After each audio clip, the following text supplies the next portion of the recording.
Hello, and in today's session we're going to be looking at how collaborative work with your peers might support good practice. And in doing so, we're building on some of the ideas we've explored already. Ideas about your own critical practice, about critical reflection, and about how examining something from multiple perspectives might help give us fresh insights into a situation. So our aims today are to consider how collaboration can support good practice. I also want to provide an overview of lesson study, which is a particular form of peer observation and collaboration. And I wanted to support critical evaluation of perhaps how an adapted lesson study model might be used to promote and support with good practice. So, collaboration. The National Institute for Science Education defines collaborative learning as an educational approach to teaching and learning that involves groups of learners working together to solve a problem, complete a task, or to create a product. It's based on the idea that learning is a naturally social act in which the participants talk amongst themselves, and it's through that discourse, that essential collaborative work, that learning occurs. Now, most of us would accept this is true of our own learners. But what about us?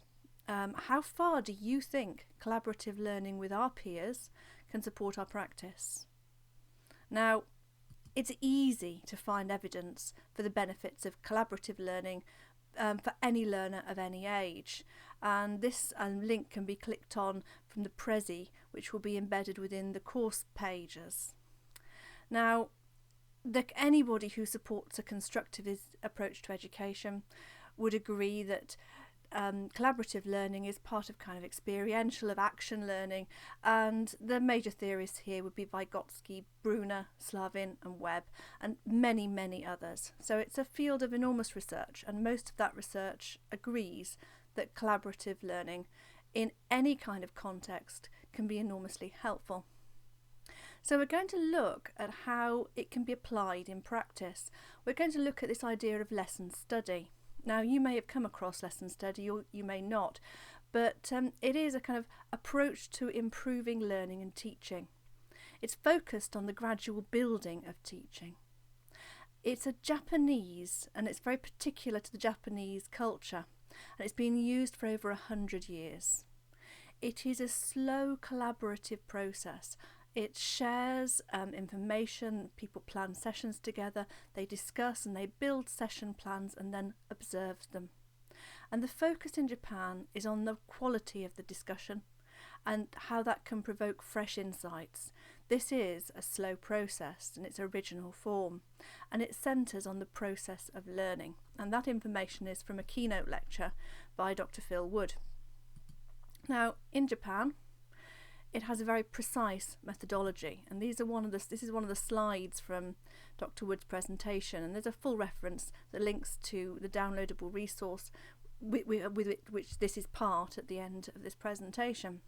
So what happens in traditional lesson study is, first of all, a teacher group identifies an issue and it focuses on a student difficulty to investigate a learning challenge. So a teacher group identifies a problem.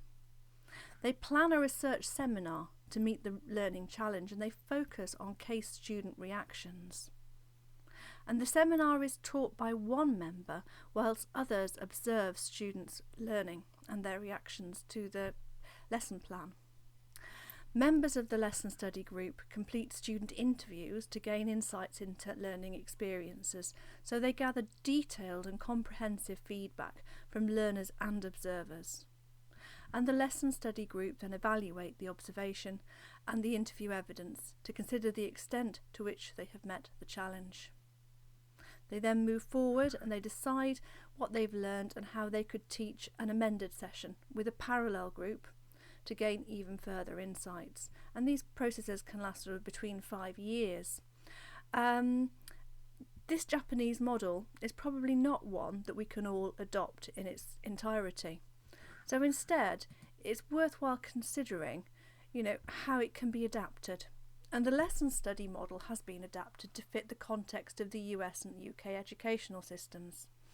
So there's even a website called Lesson Study UK, and that particular website proposes a triangulator system involving not more than 3 observers. Whereas in Japan, classes can have sort of like 20 observers and even be celebrated in huge auditoriums with lots and lots of teachers watching somebody deliver a session. However it's adapted, lesson study is essentially a collaborative process. And our forum discussion this week is going to be considering how ideas such as lesson study, how could they support our practice as individual practitioners? Do you think this would be helpful to your practice to have some kind of adapted lesson study system where you collaboratively plan, you observe and you seek out and receive detailed feedback? Now, you'll be given a brief for your next face-to-face session that will be on our web pages. And what we're going to be doing in our live discussions this week is discuss this brief. We're going to discuss how we could approach this brief. So do go and have a look at the course pages, find out what that is in time for our live discussion sessions.